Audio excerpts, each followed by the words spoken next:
사람은 살면서 소원을 가지고 삽니다. 그러니까 아무것도 바라는 것이 없다. 그러면 죽은 거지요. 그러니까 사람은 뭔가를 바라면서 거기에서 에너지가 발동하고 또 에너지가 작동하는 거예요. 그런데 가만히 생각해 보면 내가 진짜 뭘 바라나? 내가 진짜 원하는 게 뭔지 그게 분명한 사람은 사실은 그렇게 많지 않습니다. 어떻게 보면 이른바 성공한 사람들은 내가 뭐를 원하는지 그게 분명한 사람들이었다 이렇게 얘기할 수도 있습니다. 여러분 한번 여러분 자신을 생각해 보세요. 내가 뭘 바라나? 만일에 누가 여러분에게 당신이 제일 바라는 거 2가지만 얘기해 봐라. 그리고 길게 말고 지금 얘기해 봐라. 그러면 금방 네, 첫째 이거고요. 둘째 이겁니다. 이렇게 금방 대답이 나올 수 있겠어요? 사실은 그러지 못한 사람이 훨씬 더 많습니다. 여러분 무엇을 원하십니까? 진짜로 무엇을 원하십니까?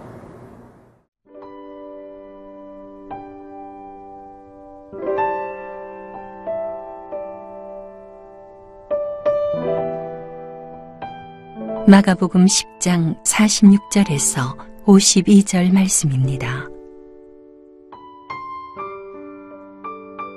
그들이 여리고에 이르렀더니 예수께서 제자들과 허다한 무리와 함께 여리고에서 나가실 때에 디메오의 아들인 맹인 거지 바디메오가 길가에 앉았다가 나사렛 예수시란 말을 듣고 소리질러 이르되 다윗의 자손 예수여 나를 불쌍히 여기소서 하거늘 많은 사람이 꾸짖어 잠잠하라 하되 그가 더욱 크게 소리질러 이르되 다윗의 자손이여 나를 불쌍히 여기소서 하는지라 예수께서 머물러 서서 그를 부르라 하시니 그들이 그 맹인을 부르며 이르되 안심하고 일어나라 그가 너를 부르신다 하매 맹인이 겉옷을 내버리고 뛰어 일어나 예수께 나아오거늘 예수께서 말씀하여 이르시되 내게 무엇을 하여 주기를 원하느냐 맹인이 이르되 선생님이여 보기를 원하나이다 예수께서 이르시되 가라 내 믿음이 너를 구원하였느니라 하시니 그가 곧 보게 되어 예수를 길에서 따르니라. 사람이 살면서 자기가 가지고 있는 소원을 다 이루는 건 아니에요. 누가 자기 소원을 100% 다 이루면서 사는 사람이 있겠습니까? 그런데요, 내가 살면서 내가 원하는 거를 하나도 이루지 못했다. 그러면 그렇게는 또 못 삽니다. 생존이야 하겠지만 좌절, 절망, 낙담, 열등감, 패배의식 속에 빠져서 사는 게 사는 것 같지 않게 그렇게 살 수밖에 없겠죠. 그러니까 뭐를 이루어야 돼요. 근데 내가 원하는 거를 이룰 때 기회라는 게 있습니다. 근데 기회는 늘 거기 있는 건 아니에요. 늘 내 주변에 내 옆에 있는 건 아닙니다. 그래서 그런 얘기를 하잖아요. 기회는 이렇게 내 앞으로 올 때 그때 콱 잡아야지. 일단은 내 앞으로 와서 이렇게 지나가면 뒤에서는 못 잡는다. 그런 얘기도 있잖아요. 오늘 우리가 묵상하는 성경 본문 말씀에 보면 자기가 진짜로 간절히 원하는 것을 꽉 붙잡은 사람이 있습니다. 우리 그리스도인이 성경에 나오는 인물 중에서 아마 이 인물은 그중 잘 아는 그런 사람에 속할 것입니다. 여리고에 사는 바디메오라는 사람이었습니다. 제가 오늘 본문에서 잠깐 한번 읽어볼게요. 46절입니다. 그들이 여리고에 이르렀더니 예수께서 제자들과 허다한 무리와 함께 여리고에서 나가실 때에 디메오의 아들 맹인 거지 바디메오가 길가에 앉았다가 아멘. 디메오의 아들 바디메오, 바라는 말이 아들이라는 말이 이제 들어있는 뜻이에요. 그래서 바디메오. 여러분, 근데 이 바디메오는요, 기회를 잡았습니다. 놓치지 않았습니다. 왜냐하면 오늘 여기 본문 말씀에 보면 예수님께서 여리고를 들어오셨다가 그 다음에 나가실 때라고 오늘 성경 본문에 기록이 되어 있죠. 나가실 때니까 예수님이 여리고 성을 나가시면 다시 언제 오실까요? 모르지요. 그런데 우리는 성경의 스토리를 알고 있잖아요.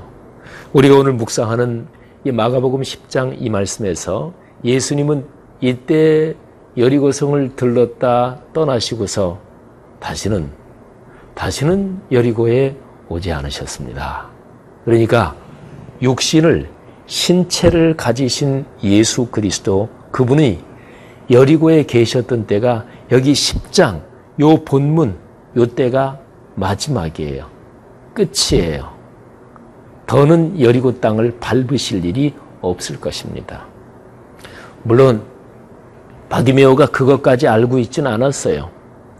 그런데 바디메오는 어쨌든 그 기회를 놓치지 않았습니다. 여러분, 오늘 여기 성경 말씀을 보면 바디메오는 나사렛 사람 예수님에 대해서 이미 많이 들었겠지요. 여기에 3년의 공생의 사역이 끝나는 이 시점쯤에는요, 예수님에 대해서 온 이스라엘의 소문이 다 퍼져 있었습니다. 이스라엘 밖을 벗어나서도 굉장히 많이 소문이 퍼져 있었어요. 바디메오도 당연히 들었을 테고, 병자를 고치신 사건, 기적적인 사건 얘기도 들었을 거예요. 그러니까 이 사람은 앞을 못 보니까 뭐가 사람들이 막 지나가고 막 그냥 웅성거리고 하니까 물어봤겠죠. 아니, 무슨 일이 있습니까? 그랬더니 사람이 나사렛 사람 예수님이 지금 지나가신다고. 근데 얼마나 시끄러웠을까요? 얼마나 소란스러웠을까요? 완전히 돛대기 시장 같지는 않았겠지만 그래도 사람이 그렇게 많이 지나가니까 꽤 시끄러웠겠지요. 거기에서 바디메오의 목소리가 들릴 정도로, 명백하게 들릴 정도로 바디메오가 소리를 쳤어요. 얼마나 크게 소리를 쳐야 했을까요? 여러분, 그리고 바디메오가 앞을 못 보는 시각 장애인인 것을 생각하십시오. 한번 상상해 보세요. 시각 장애인들이 일상생활하면서 막 큰 소리를 치고 굉장히 크게 얘기하고 이런 일이 많을까요? 아닙니다. 일반적으로 앞을 보지 못하는 시각 장애를 가지면 말소리를 크게 내지 않습니다. 그러면 이 바디메오는요, 태어나서 한 번도 해본 적이 없는 가장 큰 소리로 얘기했을 거예요. 오늘 여기 성경 말씀에 다윗의 자손 예수여 나를 불쌍히 여기소서 소리를 질렀습니다. 근데 사람들이 막 구박을 했어요. 가만히 좀 있어. 아니, 왜 그렇게 시끄럽게 굴어? 그런데 바디메오는 결코 꺾이지 않았습니다. 더 크게 소리 질렀습니다. 48절에 보면 더욱 크게 소리 질러 다윗의 자손 예수여 나를 불쌍히 여기소서. 여러분, 바디메오를 보세요. 그는 기회를 놓치지 않았어요. 그 기회에 자기의 삶 전체를 걸은 거예요.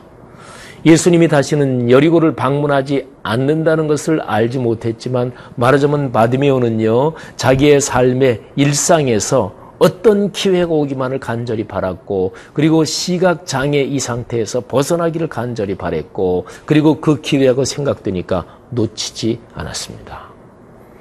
여러분, 혹시나 여러분의 삶에 나한테는 기회가 한 번도 없어 그런 생각하시는 분 안 계셔요?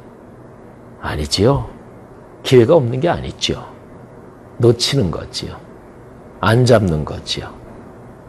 기회를 놓치지 마십시오.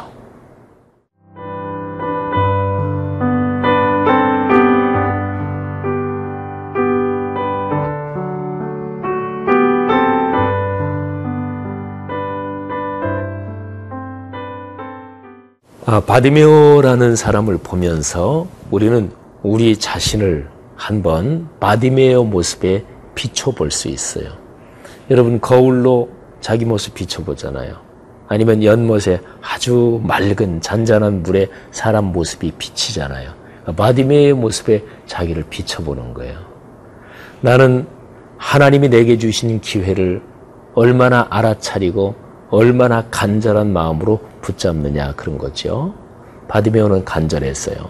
그래서 다윗의 자손 예수여 하고 예수님을 불렀어요. 주님을 부르십니까? 하나님 아버지를 부르십니까? 그냥 불러보고 대답 없으시면 그럼 뭐 말고, 뭐 대답해 주시면 좋고 아니면 말고, 그 정도로 부른다고요? 바디메오는 그러지 않았습니다. 자, 예수님이 바디메오를 부르셨습니다. 그래서 오늘 성경 말씀에 보면 50절 말씀에 이런 표현이 있어요. 이제 선생님이 너를 부르신다, 이 얘기를 듣고요, 그 바디메오가 겉옷을 내버리고 뛰어 일어나 예수께 나오거늘. 여러분, 아까 바디메오가 크게 소리를 질렀다, 이것도 시각장애인이 거의 해보지 않는 일이라고 말씀드렸죠. 근데 여기 또 하나가 나와요. 바디메오가 평생 이렇게 움직였던 적은 없었을 것입니다. 겉옷을 벗어버리고 그리고 뛰어갔습니다. 아니, 어떻게 뛰어가요? 물론 방향은 알았을 거예요. 뭐 앞을 못 보는 분들은 오히려 이런저런 감각이 훨씬 예민해요. 그러니까 적어도 방향은 알았을 거예요. 그런데 앞을 못 보는 사람이 뛰지 않잖아요. 늘 조심하잖아요. 근데 뛰어갔어요. 우리가 여기서 볼 수 있는 게 바디메오는 얼마나 간절했던 것일까요? 그리고 예수님이 자신을 부르신다는 얘기를 듣고 얼마나 기뻤던 것일까요? 자, 그리고 제일 중요한 것, 예수님이 이렇게 물으십니다. 51절 말씀이에요. 네게 무엇을 하여 주기를 원하느냐? 맹인이 이르되 선생님이여 보기를 원하나이다. 여러분, 바디메오가 예수님의 질문을 듣고 몇 분 정도 또는 몇 초라도 조금 생각을 했을까요? 예수님, 제게 잠깐 좀 생각할 수 있는 시간을 좀 주십시오. 그랬을까요? 아닙니다. 네게 무엇을 하여 주기를 원하느냐? 예수님의 질문이 끝나자마자, 아니면은 끝나기도 전에, 그것도 아니고요. 예수님이 그런 질문을 하지 않으셨더라도 바디메오가 예수님한테 가서 예수님이 질문도 하지 않았더라도 바디메오가 예수님한테 간절하게 부탁하고 그리고 간절하게 예수님한테 매달렸을 그런 건이 있었어요. 선생님, 저를 좀 보게 해 주십시오. 제가 보기를 원합니다. 제 눈을 좀 뜨게 해 주십시오. 여러분, 다시 한번 우리 자신들에게 물어보십시다. 뭐를 원하십니까? 그리고 내가 원하는 그게 진짜로 내 삶에서 제일 중요한 거예요. 사실은 그다지 중요하지도 않은 거를 사람들이 원한다고 해서, 요즘에 트렌드라고 해서, 그래서 나도 원한다고 착각하고 있는 건 아니에요. 진짜로 중요한 것이 무엇입니까? 여러분, 기억하십시다. 우리 하나님 아버지는 참 좋은 분이셨어요.